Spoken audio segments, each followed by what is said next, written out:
Oh, yeah. Five-star. LSU. I said, they ain't ready for the LSU. No, they ain't ready for the LSU, huh?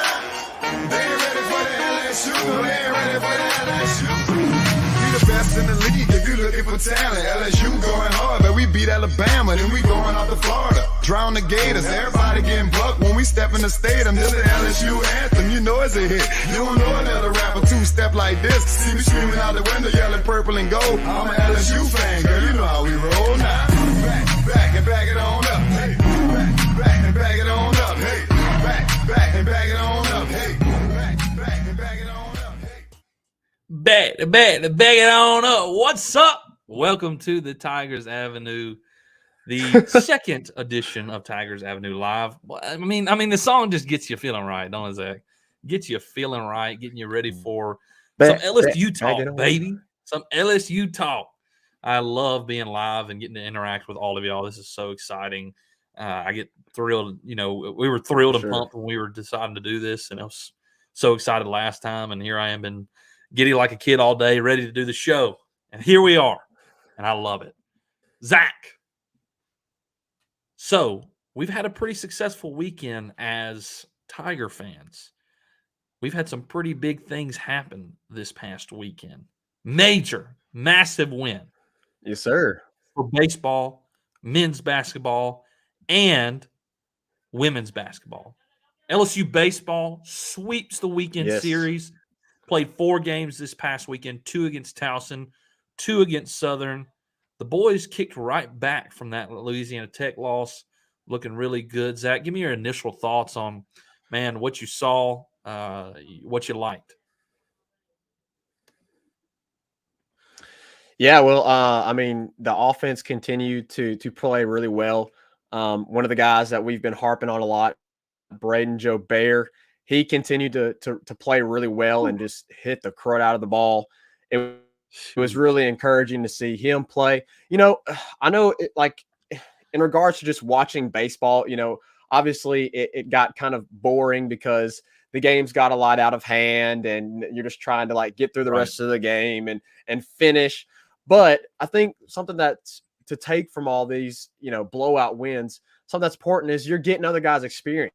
You know, when you have to ask other guys to come in and step up, you know, if there's injuries down the road, of course, we hope none of that happens. But if there is injuries down the road, you know, it's going to be encouraging to see those guys that have been given game experience to come in and take on a new role. So I'm excited about it. What's up, Pooh Bear? You doing good, man? Pooh Bear in there, back at it again with that Zac Efron business.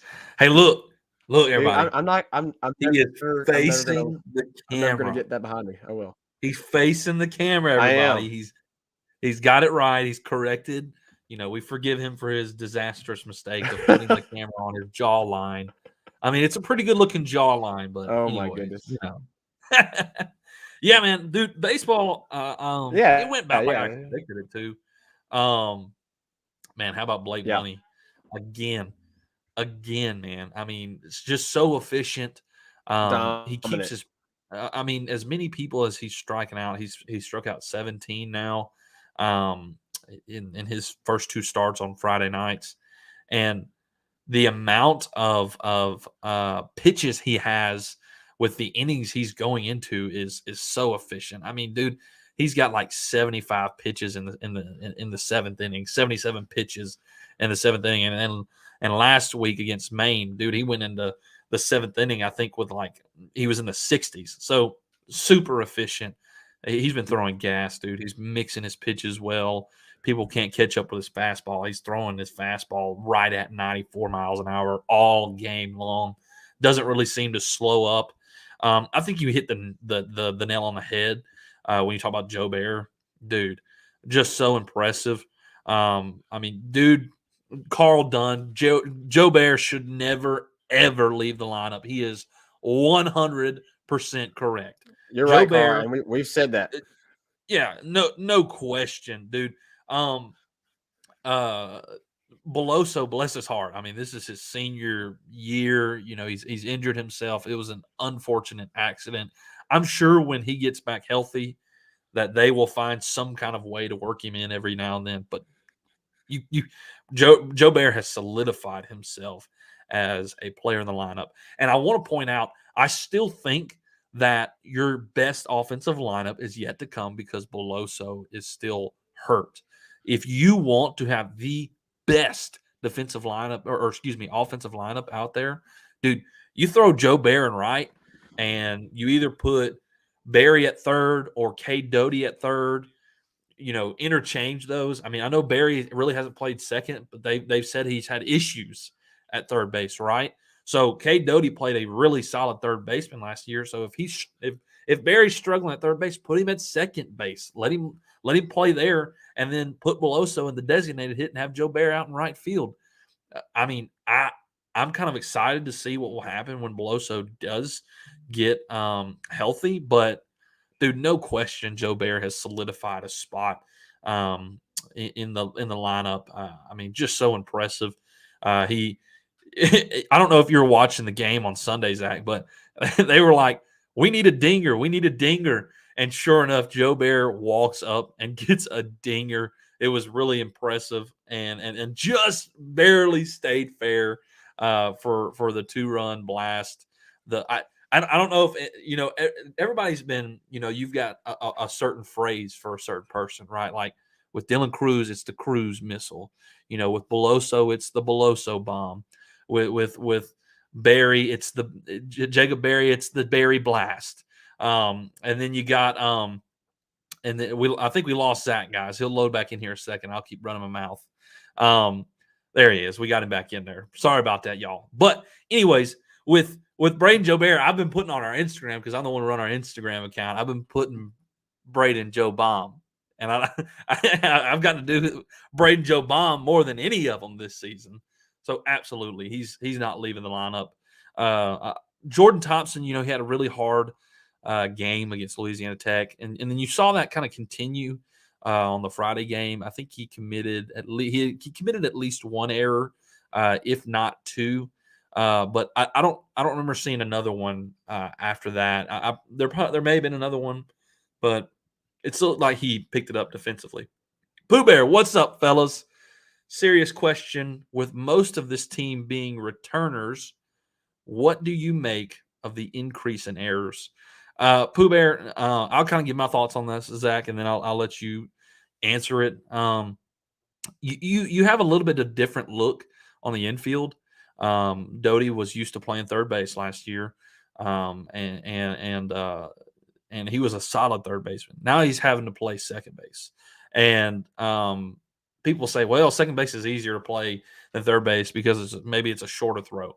That's true, but there's also differences between the two positions. One reason one is more difficult than the other in one area, and then there's reasons why one place is easier than the other.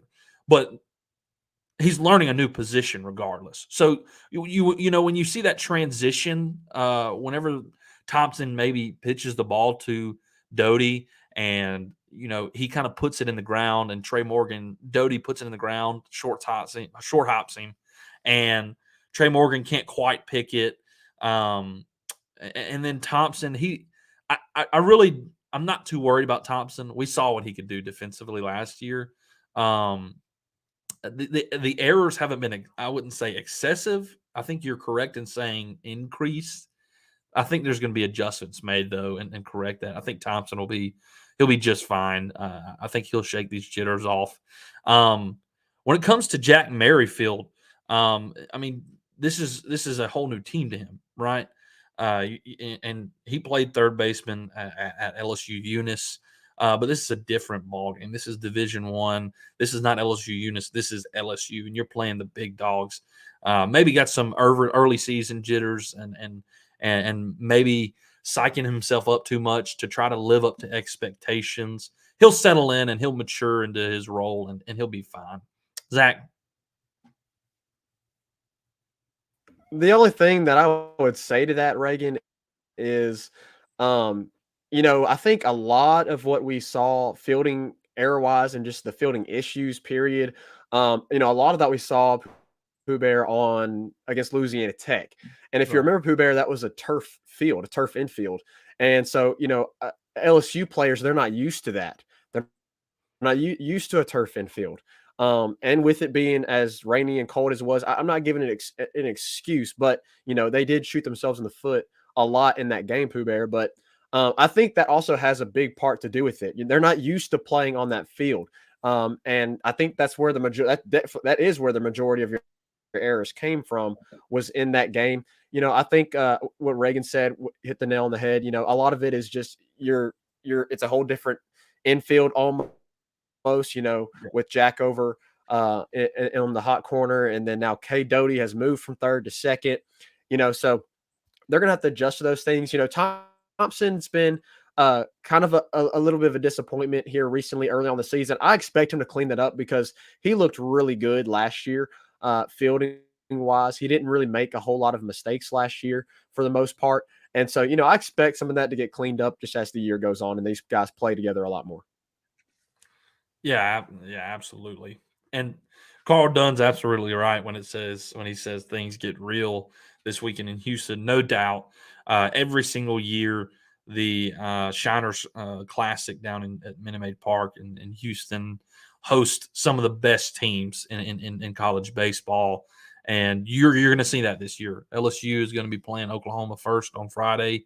And then you'll see us play the number one team, undefeated team in the country, the Texas Longhorns, on Saturday.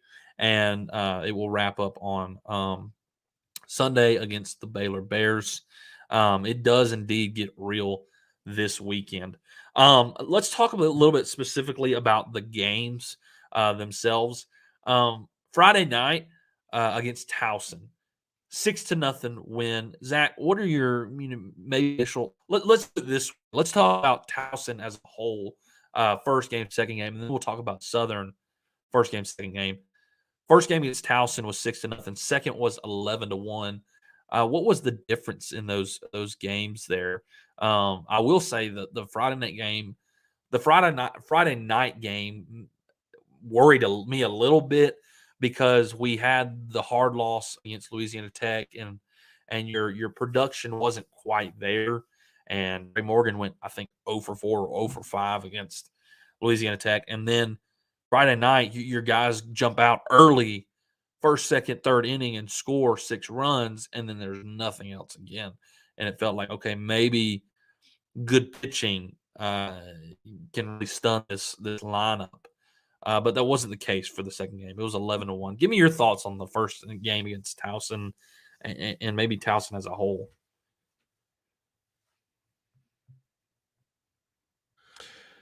Yeah, so I think the majority of the Friday night game, I think definitely you have to look at Blake Money and just the performance that he had. He played really well and, No and doubt. pitched really well. You've already talked about that a lot. Maybe a part of the Friday night game, was once they had gotten up and gotten that 6-run lead, they let off the gas a little bit. They knew it was Townsend. They knew Blake was pitching really well, and they didn't have to really keep their foot on the gas because of how well he was pitching and just really running the entire game. So I think that was probably part of most of what happened on Friday. Yeah, probably so. And I mean, in situations like that on Friday nights, you really maybe don't have to have as many runs. If you got Blake Money, pitching the way he is, if he continues to do that, you don't have to have 10 runs on Friday night.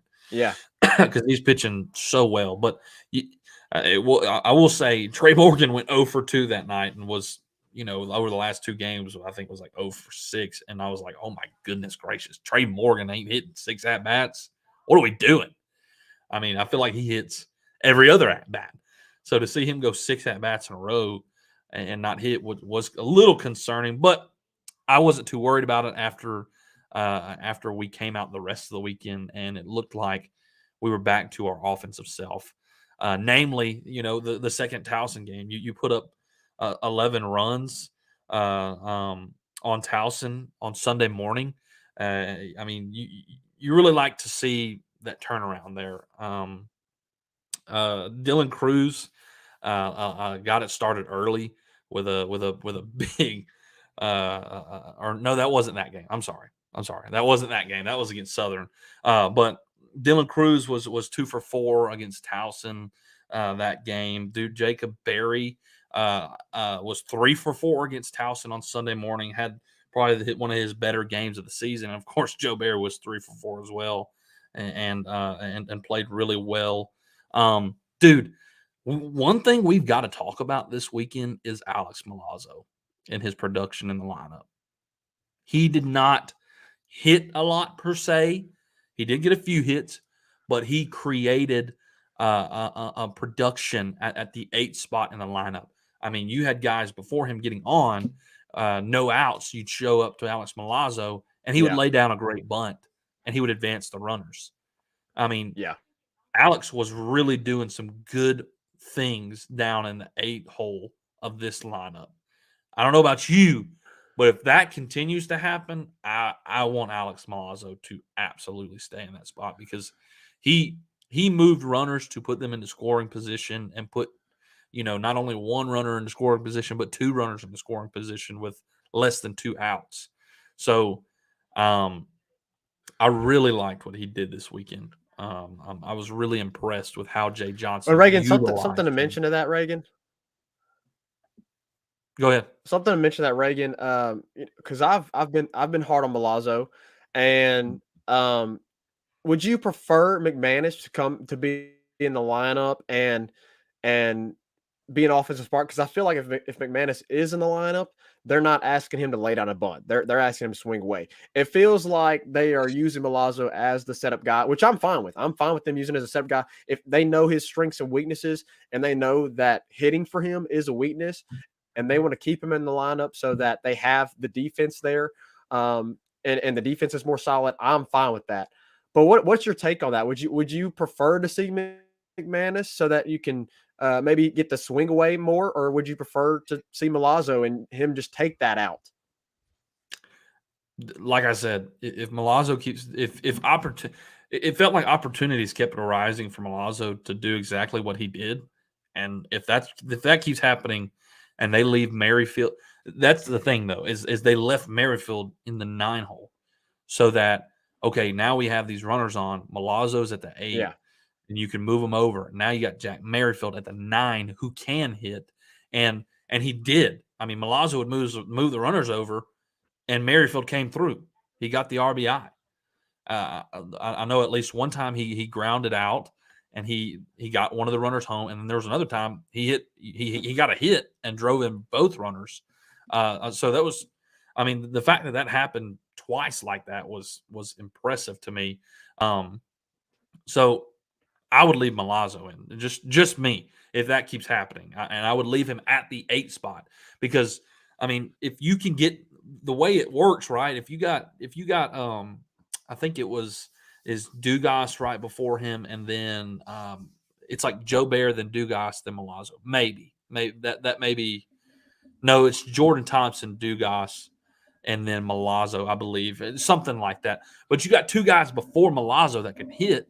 And if those 2 guys are due up, and then it's Milazzo, and they both get on, and you have no outs, dude, lay the sack bunt, move them over. Then you have Jack Merrifield who can hit and bring them in, and then you're back to the top of the lineup. So yeah, I love what Jay Johnson is doing there with putting him in the 8 hole. He is utilizing him in a way that can make the lineup the most effective.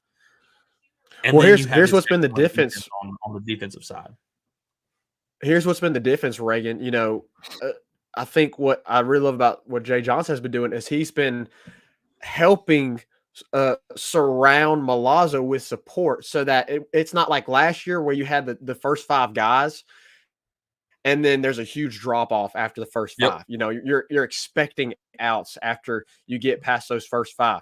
Now you are surrounding Milazzo with some hitters where you can be able to work around him and set him up and put him in better position to lay down a bunt. And they are okay with that. We've seen that because of how many times he bunted. I believe in the Sunday night game, or maybe it was the Sunday morning game. No, it was the Sunday morning game. In the Sunday morning game, I'm pretty sure he ended the game 0 for 0. I could be wrong with that. It might have been 0 for 1 or what I'll check it. or You talking 1 about for 1. I can't Towson remember that, first but thing in the morning? yeah, it was the morning Milazzo was game. 0 Yep. for 0. But he was sacrificing. Yeah, he was 0 for 0 to end the game, and that's because they had him sacrifice a lot. And I'm okay with that. It seems, coming the season, we were really high on McManus because we had been told, that he's going to hit. He could go yard a lot. We're like, we'll put in McManus. He can hit. We know that Milazzo is probably the best defensive catcher in the country, but his hitting was one of his biggest weaknesses last season. Right. But with Jay Johnson, it seems like he's been able to counteract that weakness that Milazzo has. And so Right. I'm all for keeping Milazzo in the lineup if you can continue to use him and produce him in that way. But I do think, if you're in some games where the offense isn't going well, and I think you've already seen this some with Jay Johnson, whenever the offense isn't doing well and they need somebody to come in and hit, he'll pull guys and replace them. He's done that. He's done it with Milazzo and McManus. He So did it against Latte. overall, He put him in 3 minutes. Yes. Yeah. So I'm totally fine with that. And I really like the way that Jay Johnson has handled that. Yeah, and I mean that's kind of like his coaching, niche, right? Like that was what we were told he was supposed to do. Is he creates offense. He's an offensive-minded coach, and that's exactly what he's doing. And you're 100% right. He is surrounding Milazzo to set him up to be successful in that way, to utilize him in that way, and it's working out really well so far. So absolutely, you leave him in the lineup right there. If there's a game where you're struggling, yeah, sure, throw McManus out there if you're not getting things going on. And you can't get things rolling, and you need him in a later inning. Say it's the 6th inning, and you've only drug across 1 run, and you're down, 2-3 runs. Yeah, you probably put McManus in that point, unless the 2 guys before him hit without getting out. I mean, then I would still leave Milazzo in because then you can move 2 runners into scoring position with 1 out. But yeah, I mean, if nobody's hitting and it's dragging, you're down 2, sure, put McManus in. But the thing with McManus before the season is we weren't really told much about his defense. And we were hearing him a lot about how, good things about him. So we assumed he was pretty solid behind the plate. And I mean, no disrespect to him at all, but I mean, he has struggled behind the plate at times when he was in. I mean, you see drop balls, you see pass balls. I mean, when he's thrown a few times, it's kind of been a wild throw. And man, Milazzo's just an asset when it comes to defense. And so if you can keep utilizing him, no question. And now the Jaguars. I mean, the Jaguars, I don't know if we can really say much. Neither of them are really ball games. I mean, the first game was close for a while. For the first few innings, it was like, okay. And they actually took the 2-0 lead, and it was like, okay, what do we let's respond. And then LSU rattled off 9 runs and ended the game 9-2. And then, man, Sunday night was just a rout. I mean, we run ruled them 15-0, and in the 5th inning, the entire lineup was different. So maybe not too much to say there, but pitching wise, we've talked about money. Mikhail looked really good, and you can give your opinion on this. This is my brief opinion on Mikhail. He looked really, really, really good the first 3 innings, then struggled the 4th. And that was my take on it. I mean, really, if we can get some more consistency out of Mikhail, I'm okay with what he's been doing. Floyd, you kind of saw a lot of fastballs again, and he didn't pitch bad though, and we won the game, so I'm not too upset about it. Yeah, I mean, I don't really have much to say on Mikhail.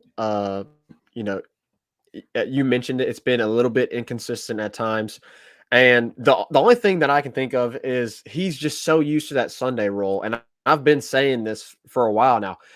I think he is best in that Sunday role. I don't know if Jay's going to take him out of that Sunday or out of that Saturday role right now and put him in the Sunday role. I don't believe he's going to do that. At least right now, we haven't seen anything or been told anything that he's thinking about that. It seems like Saturday is going to be his role moving forward. But Yeah. if they continue to see some inconsistency out of him, and if they continue to see him kind of get a have a crooked number, in an inning or two, maybe we see that change. I would like to see that change Yeah. personally. Of course, that's why I'm doing a podcast and Jay Johnson is the head coach. But Correct. I just really think he serves best in that Sunday role to get a win. Whenever you're 1-1 in a series and you go to the Sunday game and you have to get a win and win the series, I mean, are putting Mikael Hilliard in that Sunday role puts LSU in a fantastic position to win the series, because Mikael against a lot of Sunday starters, LSU is going to have that edge almost every Yeah. time. And so that's just my take on it. We'll continue to see how things progress. Again, it is early in the season. Guys are still getting their bearings. Guys are still, getting used to playing live again and in games. So we'll see how the rest of the season plays out with Mikael. But so far, I still have liked what I've seen. Yeah, I mean, I have liked what I've seen from Mikael. I agree with you.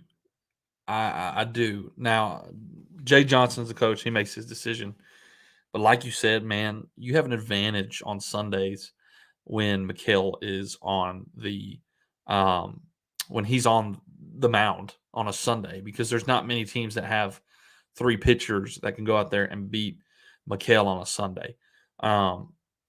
In due time, that may happen, but for now, I like what I've seen so far. But they took care of business, and that's what mattered. And the offense continues to roll. We're seeing what we've been told.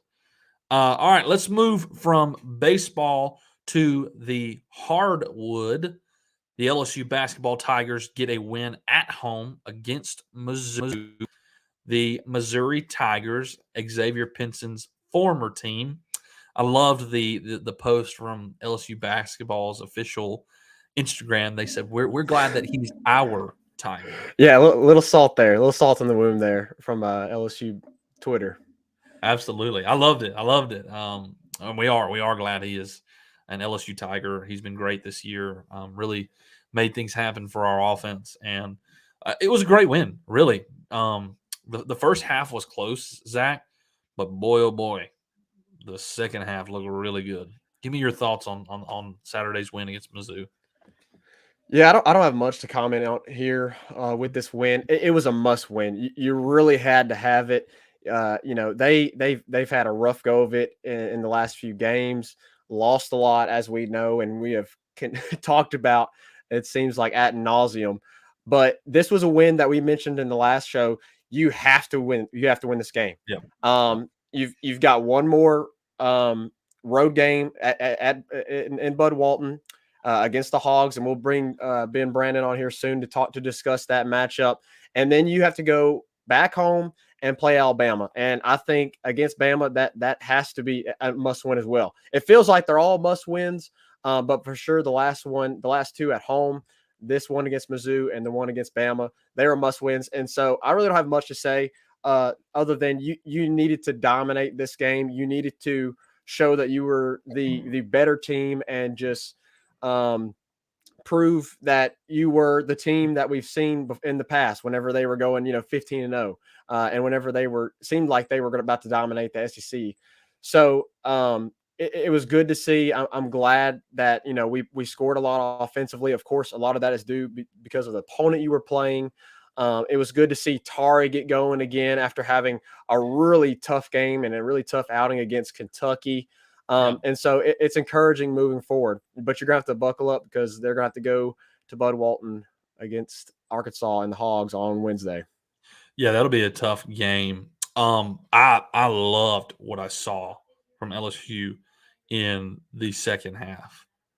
If LSU will play basketball like they did in the second half of this Missouri team, we're going to be a tough 6 seed. I'll tell you that. A tough 6 seed to play. You are not going to be happy if you draw LSU at a 6 seed. as an opponent. If they're playing defense like they did, I mean, absolutely swarming in the second half. I was thoroughly impressed. It looked like the defense we saw early in the season that was just it was absolutely relentless. It was almost annoying to watch myself. It was like, oh my goodness, they will not let them do anything. They will not. I mean, it was just constant hands. There was movement. They were trapping them. They were causing turnovers. I mean, it was just, I mean, dude, it was just like not nonstop, attack, attack, attack, attack. And I really loved what I saw in the second half. I mean, you opened up the second half on a 15-0 run. You went to the break up 30-24, and then you came out and you ran 15 up on them and almost sealed the game right off the bat in the second half. Just elite defense in the second half. Tari had a great game. One of the great things about this game that I really loved is yes, Tari scored 18, but dude, there was a lot of guys who there were 4 guys who scored double digits, and Shaquille O'Neal, Sharif O'Neal was 1 point away from being double digit. You had Yeah. Darius Days who put up 10. Dude, Darius Days did not shoot a single field goal in the first half, and then came out and hit like his first 4. I mean, red hot out in the second half. Just and that's the thing, right? We are a defensive team, and when you play defense the way we're supposed to, it creates offense. And Yeah. that's exactly what happened. Exactly what happened. I mean, they caused turnovers, they caused live ball turnovers, and Missouri had a hard time getting back and getting us and getting squared and lined up to be able to defend LSU, and it created offense. And that's exactly what LSU needs to do because that's the type of team they are. Oh, Danny girl, woot, woot. Look at Zach Efron Oh, facing us. I told you, you were not going to you ain't going to live it down. hey, Thankfully, you I had to corrected DM her. yourself. You are squared. You're looking at the I camera. DM'd her after our first live show, and I was like, "Don't worry, Danny girl, I will get you fixed up. I'll make sure that you have a front-facing camera for the next episode. So here you go, oh Danny girl. It will not change. So you have forever changed my camera angle here in the Tigers Avenue. Hey guys, is my jawline Oh nice? gosh, Everybody like my jawline? Mine's a little bit hairier. Mine's a little bit hairier on the side. Well, I shave for this show, so there you go. a little bit more cleaned up than last time. But no, I mean LSU needs to play exactly like that because your defense created your offense. It created energy. It created an excitement, a momentum that drove the offense, and that's exactly that's exactly what we needed for this team to spark, dude. And if they go in there and play like that against Arkansas, that would be awesome. Reagan the Hat is casting a fade on the jawline. Yes, it is. Yes, it is. I was hoping I would get a hat comment tonight. I mean, come on, guys. Look at this hat. Is it not The just bucket clean? hat? I mean, bucket hat, boy.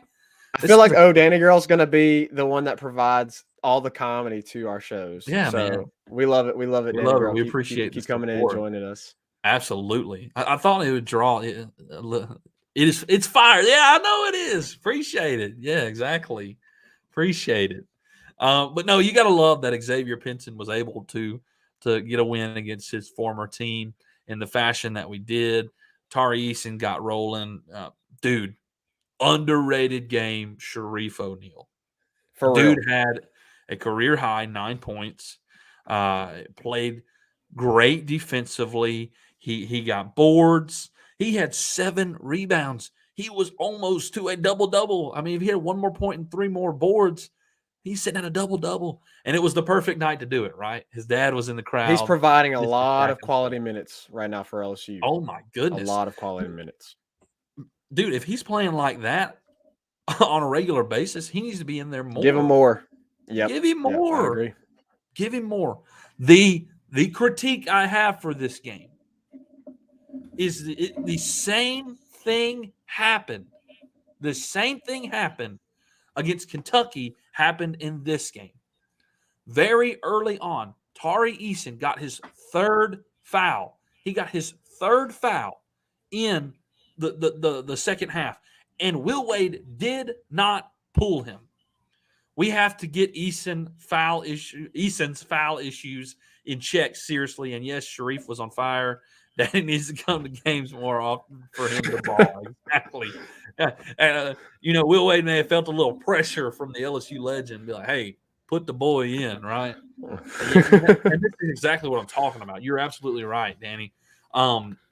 Why early on do you draw a third foul and Will Wade leaves him in to draw his fourth? Why do you do that?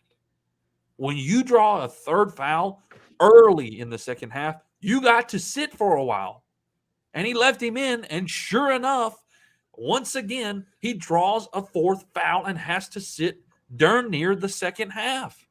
I mean, that's common sense, fundamental basketball. I think part of it, Reagan, I think part of it, Reagan, is because we know this team does not generate a lot of offense, and most of your offense is coming from Tari. And yes, I do. I 100% agree with you. You've got to sit him there. But I think part of that is Will Wade struggling his mind of, I need offense. I got to leave my best shooter in. I've got to leave my best scorer in to the game. And so maybe that's kind of the things that is going through Will Wade's mind whenever Tari picks up that third foul, because as we know, we have struggled mightily on offense. And so that's just a little, my 2 cents on the Tari situation, but I agree. He needs to be sat. Okay. And it may have been that, right? Sure. We need to generate offense, leave Tari Eason. Sure. But against Missouri, I mean, come on. I mean, really, like it was during that hot streak that he got his third and fourth foul. Sit him. The rest of your team is working. Sit him. Darius Days is on fire right now. Sit him. He comes out in the beginning of the half, and Darius is on fire. And when you draw your third foul, you sit him, especially if it's early on in the second half. I mean, you can't like leave him in there, especially in games like we're coming up against Arkansas and Bama. You cannot do that. You have to have Tari Eason in for those late games. And Kentucky was a big game, and you kept him in, and that game finished like a 5-point difference. That game finished on a 5-point difference, and Tari only had 5 points in the game. If you sat him so he didn't have to draw that foul and then end up fouling out right towards the end of the game, you may generate some more offense because you saved him later, and maybe you win that game. Anyways, I rest my 2 cents on that matter.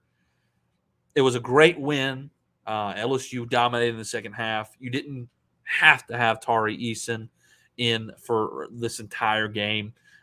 This is just nitpicking a little bit, I guess you could say. But, I mean, you got to sit him. You got to sit him. All right, let's take a little break here, and let's talk about a few things.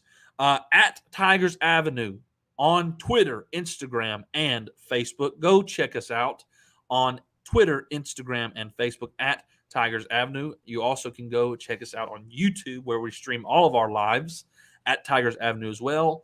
Like, follow, and subscribe on all of those pages. Also, don't forget 5-Star Hero, the best rapper in New Orleans, in my opinion, because he brings us our intro, outro music. They ain't ready for that. LSU 5-Star Hero, your provider of Tigers Avenue intro, outro music. Go follow him on Twitter, Instagram, and Facebook. His Facebook page has all of his merchandise. Check him out. And not only is They Ain't Ready for That LSU on all major platforms, all of his other music is there as well. 5-Star Hero. Guys, we want to encourage you to go and check out our website at tigersavenue.podbean.com. You can find the playlist to our YouTube as well as all of our latest episodes on the front page. If you go to the pages link, you can find 5-Star Heroes merch and all of his beats that are available on Apple Music and Spotify. If you go to our sponsors, you can see all of the sponsors that support Tigers Avenue and check out all of their info. If you check out the Tiger Times page, you can go and see all of our games that we've attended at Alex Box Stadium, Tiger Stadium, and the PMAC through the years. And if you click on the support page, you can go and find the QR codes for our Cash App and our PayPal to support Tigers Avenue. Again, all of this you can find at tigersavenue.podbean.com. Yeah. What's up, Ben? What's up? We appreciate you joining us for our third and final conversation of tonight. We're going to be discussing LSU versus Arkansas, previewing this big game going down in Fayetteville, Bud Walton. Ben Brandon, what's up, man? What's up, guys? Can you hear me? Is everything working okay? Absolutely. Yes, sir. All right, good deal. Good deal. Just wanted to make sure. Yeah, huge game Wednesday for both teams, and Bud Walton's going to be rocking. It's the final home game of the year for the Hogs. Going to send some transfer seniors outright, I guess, on senior night, hopefully. But excited to be here with you guys tonight. Yeah, man, we appreciate you joining. We want to get your insight from so we're not too biased, right? We get an opposing fan in here, Sure. one who's going to be biased for the other side. Mm-hmm. I'll ask this for both of y'all. Give us your thoughts on how you think this game is going to go. What's it going to look like? Ben, if you'll lead us off with that. Okay. Well, these are the two best defensive teams in the SEC. Arkansas certainly didn't start the year that way, but they're playing that way now. LSU, when they're healthy, locks up. And so because of that, it's going to be ugly. It's going to be low scoring. The first time around, obviously, LSU wasn't at 100%, and both teams scored 65 and less. So it's going to be probably an ugly, slow game, not a lot of points scored, really physical, grinded out, which I think plays to LSU's advantage just a little bit because it'll be harder for that crazy Bud Walton crowd to get into the game. Yeah, I mean, I have to agree with Ben. Both these teams really, really good defensively. I think you see more of that in the game on Wednesday night. Obviously, as Ben mentioned, LSU wasn't at 100% health, but these are two completely different teams now. Obviously, LSU is healthy now, but Arkansas is playing a lot better than they were even when they met LSU at the beginning. Arkansas had really started to gain a lot of momentum, especially after the LSU win. Correct me if I'm wrong, Ben, but I'm pretty sure they've only lost one game since then. I think it was on the road at Bama. You know, they've gone and beaten Kentucky. They've gone and beaten Auburn, two of the best teams in the nation, two of the best teams in the league. And so they've definitely caught fire. So, you know, you're going to see a different game. This isn't going to be, exactly like the game that they played in the PMAC. I think there is going to be a little bit more offense, even though there is both of these teams do very well defensively. I think there is going to be more offense because LSU has been a little bit more lax with their defense lately. And of course, LSU now being 100% healthy, I think you'll be able to provide more offense than you did whenever you played them at home. Yeah. Ben, I got to agree with you when we're talking about Walton. You said it's craziness. That's going to play a huge factor in this game. I mean, against when you see Arkansas beat teams like Auburn, teams like Kentucky in Bud Walton, dude, that's intimidating. I mean, if we think about it, Arkansas has probably had three of the loudest crowds in all of college sports this season. When Arkansas beat Texas in the football season, when Arkansas beat Auburn in Bud Walton, and when Arkansas beat Kentucky in Bud Walton, it was jumping. It was crazy. There was no doubt. And boy, the end of those two basketball games, it got pretty jumping on the court. I mean, why not? Why not? Yeah. Arkansas fan base will win this game for Arkansas. I bleed purple and gold but I predict LSU takes the loss on this one. No question, Danny. This is going to be a huge away game, and the fan base will definitely be a factor. Ben? Without a doubt, since Eric Musselman's arrival to LSU, Arkansas has the best home record of all the SEC teams, even more than Kentucky and Rupp Arena. Obviously I am an Arkansas guy and a little bit of bias with that, but I genuinely believe that Bud Walton Arena is the best atmosphere in the SEC and definitely up there with the entire country. Everybody wants to talk about Auburn, and it's incredible, but it's kind of like Tom Hart said at that Auburn-Arkansas game. It's like two jungles in here because Bud Walton is double the size of Auburn Arena. Tennessee gets rowdy too, and it's a really big place. It holds about 20K, but I think people call it big game Bud. When there's a big game at Bud Walton, it is truly special. Truly special. Yeah, and I don't know. I don't know if I can get behind that.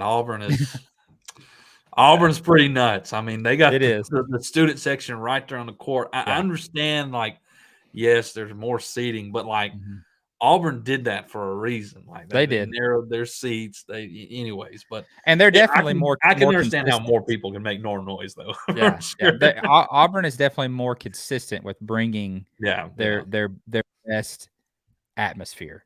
You're just saying overall in the big games, you believe big game, Bud Walton brings maybe just a little bit more. We have a little bit of a wine and cheese crowd that they feel like that if it's not a top team, then they're not really worthy of getting crazy for. So that's part of it. Yeah. Look, I got to be honest. Shout out to the Balcony Bengals for trying to revive the Death Dome, the PMAC. I'm not even going to sit here and lie. The PMAC is dead as a doornail sometimes, and it's pretty blech. We got to do something about that at LSU. So shout out to the Balcony Bengals for trying to revitalize the PMAC and get some rowdiness going on in the PMAC because we need it. We need to be like Bud Walton. We need to be like all. If our boys can play solid defense without fouling out early, they could keep it close. But I've watched the last few Arkansas games, and they are on fire, no doubt. Look, and namely Jalen Williams. Yeah. Jalen Williams has been playing his best basketball since the LSU game. I mean, has been an incredible big, and it really worries me at that point of the game, in that part of the game, with Jalen playing y'all's five because Efton is big, he's long. He's not going to be as physical as Jalen will be. Jalen will probably be a little bit will be more physical than Efton will be. So I think we're going to see a lot of Tari Eason on Jalen Williams because Tari's a lot more physical and just a better defender right now. I think Efton has a lot of potential when it comes to defending with his length and size. But Ben, tell me a little bit about Jalen Williams here lately. I mean, just been incredible. Yeah. Been probably the most improved player on y'all's team and probably the MVP of the season so far. Yeah. Well, he's the most important player. I don't think he's the best player, but he's the most important player. JD Note is leading the SEC in scoring, and that guy's been on fire. But Jalen's the most important player. Truthfully, he's got a long way to go defensively when facing a true big man. I mean, Oscar was incredible on Saturday, which he's good against everybody. But even Colin Castleton in the midweek game last week kind of had his way with Jalen. So he's not really your typical five-man at all. He's an incredible passer. He's going to be at the top of the key. He'll catch kind of in the mid-range area and drive to the basket almost like a guard will. So he's really a very kind of odd big man, but obviously he's going to take the charges, which some people have a real issue with. I don't know why. It's a part of the game. Is the charge call broken in college basketball? Of course it is, but it's a part of the game. Hey, quit leaving your feet, So he's been incredible. He's averaging a double-double in SEC play this year. I think he needs 30 rebounds in these last two games to get a double-double for the whole season. So, but you're right. He is very, very physical. And as far as Efton Reed goes, he's a freshman. You need a little seasoning. Jalen was definitely soft last year as a freshman, and he's obviously come a long way. He's been incredible and really a lot better than I expected. I knew obviously he was going to be taking over the reins in the paint, but to make the progress he's made has been unbelievable. Yeah. Ben, what should LSU fans see differently here from the Hogs? Obviously LSU fans, we don't keep up with the Razorbacks as much as we do our Tigers, but Sure. we know what happened in the last game at the Mhm. PMAC. What do you want to tell the LSU fans that just to expect here from the Hogs as they play on Wednesday? Yeah. Well, the biggest thing from Arkansas is consistency is so much better. If you remember, LSU built a few leads in that first game, and then they held the Tigers to like 4 points over the last 9 minutes. So it's definitely a lot more consistent Arkansas team. And then I think the biggest thing is JD Note has finally understands that when he gets downhill, the entire team is much better. Obviously, he has limitless range. They say that he shoots from the hog snout at center court in Bud Walton during games. But when he gets downhill, he gets guys in foul trouble. He gets dump downs for Audi's Tony Cutton or a layup for Jalen Williams. And he gets guys kind of playing off of him a little bit. And then that opens up his jump shot. Whereas early in the season, man, he was taking a crossover and just chucking like crazy. And so that's the biggest thing. Watch for Note to be getting downhill a lot more pick and roll stuff to where he can get into the paint.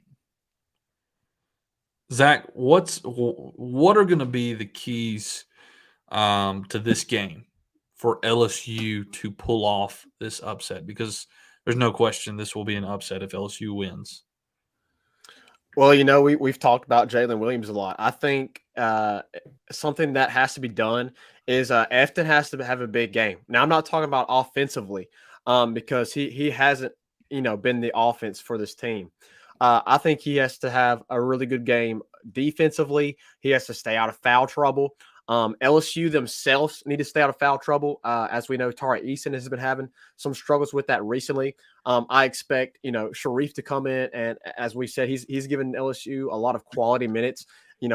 I would love to see him come in and do very well in the paint against Arkansas's bigs. And then obviously you didn't have Xavier Pinson in the first game. How big of a role is Pinson going to play in this game? He put up 26 points, I believe it was, against Kentucky. And so, the dude went off. Does he continue to lead this team offensively? Obviously, we know he is going to facilitate the offense. Can Arkansas stop Pinson from helping this offense be facilitated? That's a big question. So, I expect this game to be close, but I think in the end, Arkansas is going to win with the home advantage. They're hot right now. LSU's they've been struggling that, they've won the games that they've kind of needed to win since Pinson has been back, but they've also, lost Kentucky. They also lost South Carolina. I know that wasn't like a super bad loss, but that was a loss you really didn't expect to see them have. So, it's been very inconsistent. So, as Ben mentioned, Arkansas has been consistent. We need to see some more consistency out of LSU. So definitely limiting the fouls, definitely limiting Jalen Williams down low. And then somehow you've got to contain JD Note. You're not going to stop JD Note, but you need to at least contain him somewhat. Yeah, 100%. I think the keys to this game for LSU is they've got to play defense like they did against Missouri in the second half that we mentioned earlier. You have got to you can't allow Arkansas to get you into the front court. You got to get them in the back court, trap them, cause those live ball turnovers like LSU does so well, because that leads to LSU's offense. That is that is the way LSU produces offense, is defense. You can't allow them to just come and settle in the front court and go to work with Jalen and JD Note. You've got to be aggressive and press. That's what they do best. And it seems like that's what has worked. Running a 2-2-1 or a 1-2-2 or whatever it may be has worked best for them. And when it comes offensively, you've got to create good quality shots. You can't just rely on pulling up a jumper, pulling up a three, because we are not a shooting team. We are not a shooting team. There's no question about that. We don't have a true shooter. So you have got to find a way to move the ball and get quality shots. AD, I think, said it best in the episode he was with us. Quality shots will eventually start falling. So, and that's one of LSU's main problems is when their defense hasn't been rolling, then they come right back down and they take a poor shot. Don't allow your defense, your poor defense, to come right back down and cause poor offense. You need to. Zach, one of our other episodes said that they're interwoven. Allow your defense to create offense, and get in the paint. We do that the best. Allow Tari to get in the paint. Let Xavier drive and draw those fouls like he does so well. And every now and then he can be really acrobatic and make some incredible layups. And you got to limit JD Note as much as possible because against Kentucky he dropped 30. Am I right in saying that, Ben? Was it 30 points? Yeah, he had 30 on the dot. Yeah, 30.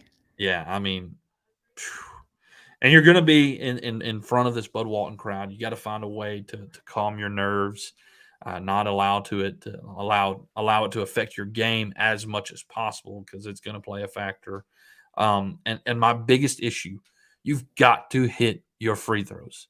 You've got to hit your free throws. I don't know where LSU is at when it comes to the SEC and their free throws, but they ain't even in the top half. I mean, it's been pretty pitiful here lately. And those are free points. You have got to hit free throws. There's been a few games that if you hit free throws, you probably win the game.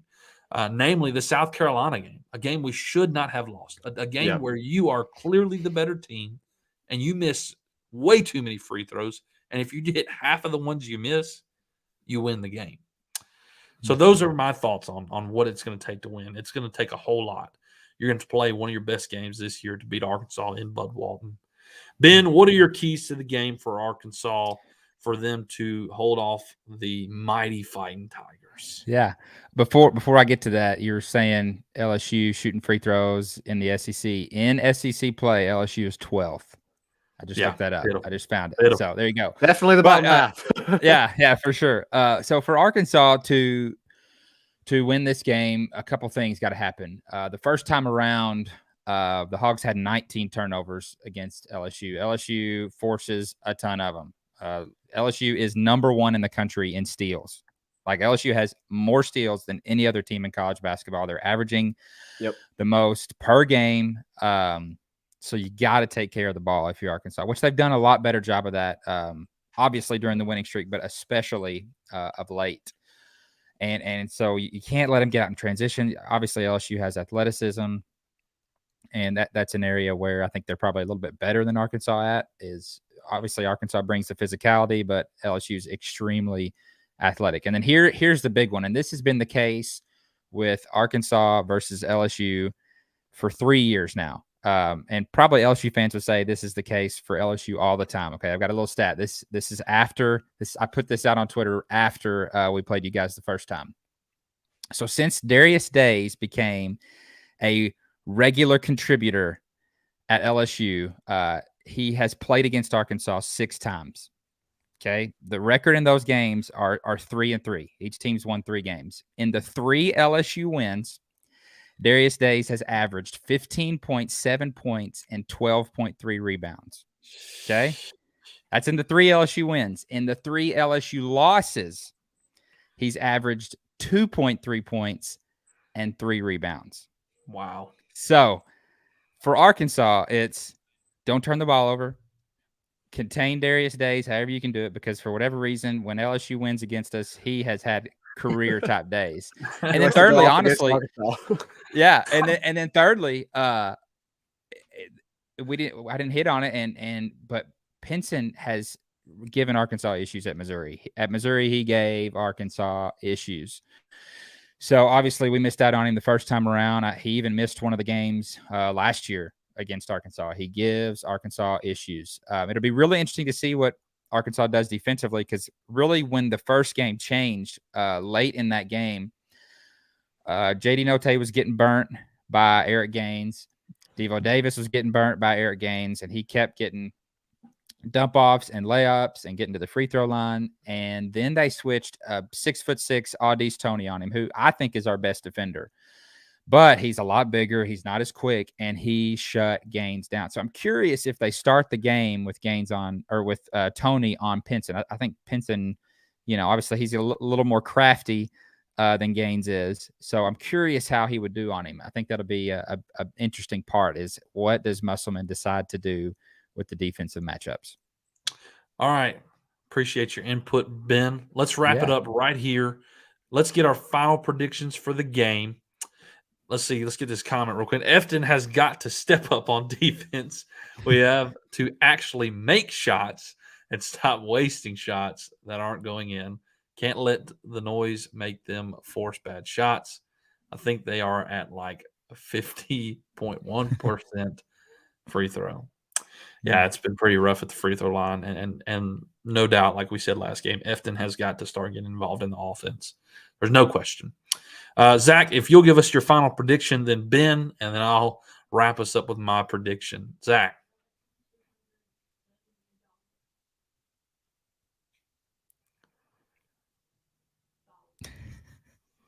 All right, Ben, give us your final prediction on the game. Hey, we could see you, Zach. I'll give my prediction real quick. So, yeah, we're good. I think the Hogs keep the streak going. It is a little bit of a trap game. Just because you're thinking about ranked Tennessee, you're thinking about, man, maybe if Auburn can lose and we beat Tennessee, you're thinking maybe SEC title. You're thinking about that. So it's got a little bit of trap game potential. But you're at home at Bud Walton for the last time this year. It's going to be another great atmosphere. Probably not as good as Auburn and Tennessee, not necessarily because of it not being necessarily a ranked opponent. It's a Wednesday night at 8:00. That naturally it's not going to be quite as good. Correct. So I'm going to take the Hogs in this one, like 71-66, maybe a little more less scoring than that, but somewhere in there, probably a 3 to 6 point game. No, I'm right there with you, Ben. Last time they scored 58, LSU did. I think they're going to score more in this game because you have Pinson back. But I have to agree. I don't think LSU is going to win this game. Just from what I've seen, I just feel like Arkansas is really hot right now, and LSU's kind of struggling, trying to find themselves again. I think it's going to be in the range of Arkansas scoring 70, 72, 73, 74, somewhere in there in the low 70s. And I think LSU is going to be probably in the low 60s. I don't expect them to get in the 70s. When LSU, and Ben, we've said this on our show a lot, when LSU scores 70, it gets dangerous for the other teams. It gets very dangerous for the other teams. So I don't expect LSU to score 70 here, but I'm right there with you. I think it's going to be a 60-point game somewhere in there for our LSU and a 70-point game somewhere in there for Arkansas.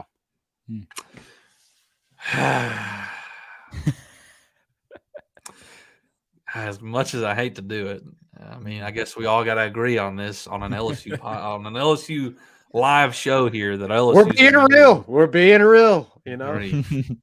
Good grief! I may need to be the homer for a second. No, I'm kidding. I do think Arkansas is going to win this game. The atmosphere is going to be jumping. I think it's going to be a little bit too much for LSU. I think Jalen Williams, JD Note is going to do a little bit more than probably LSU can contain them. We'll need to contain them. They're going to do more than what LSU will need to do to contain them. Sorry. And I think that y'all kind of got it. I think Arkansas is going to score probably 75, and LSU probably be at 68. I would also say that this could potentially be. I mean, I know it's LSU Arkansas, and it's LSU Arkansas, the boot, all that. I mean, we kind of see each other as rivals in the SEC in some capacity. And we tend to play close games with Arkansas a lot in all sports, but I could really see this getting out of hand for LSU, in all honesty, and I think we could potentially lose by 10 or more, but I'm going to stick with 75-68. The Hogs win, unfortunately. Ben, we appreciate you coming on and putting in all your input. Let's take a quick break, and then we'll wrap the show up. Check us out at Tigers Avenue on our Twitter, Instagram, and Facebook. Twitter, Instagram, Facebook at Tigers Avenue. Also, don't forget to go check out 5-Star Hero. All his music are on the major platforms, and his merchandise is on his Facebook. 5-Star Hero. Guys, we want to encourage you to go and check out our website at tigersavenue.podbean.com. You can find the playlist to our YouTube as well as all of our latest episodes on the front page. If you go to the pages link, you can find 5-Star Heroes merch and all of his beats that are available on Apple Music and Spotify.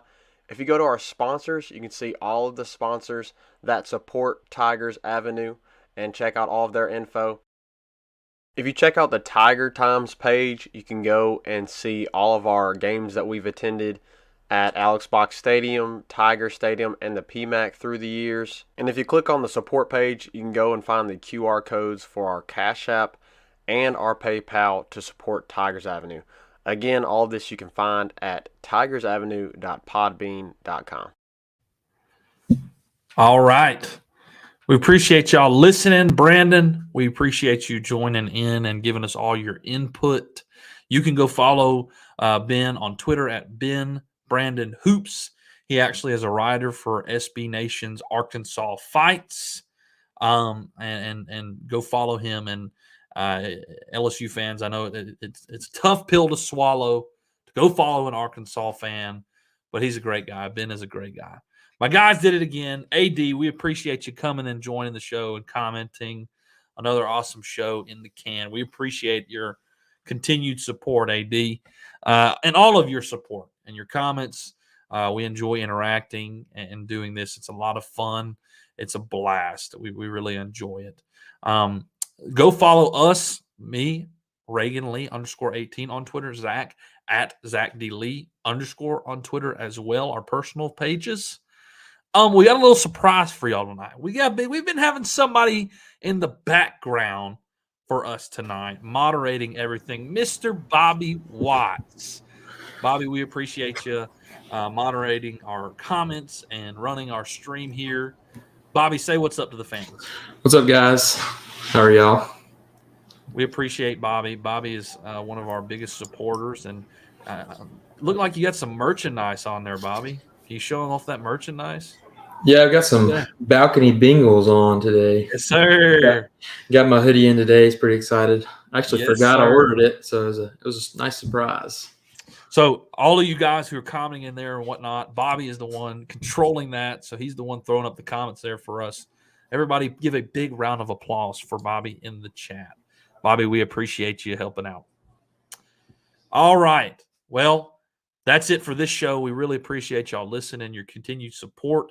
Go check us out on all our social media, on all platforms, and we'll see you next time for Tigers Avenue on Friday night at 9 p.m.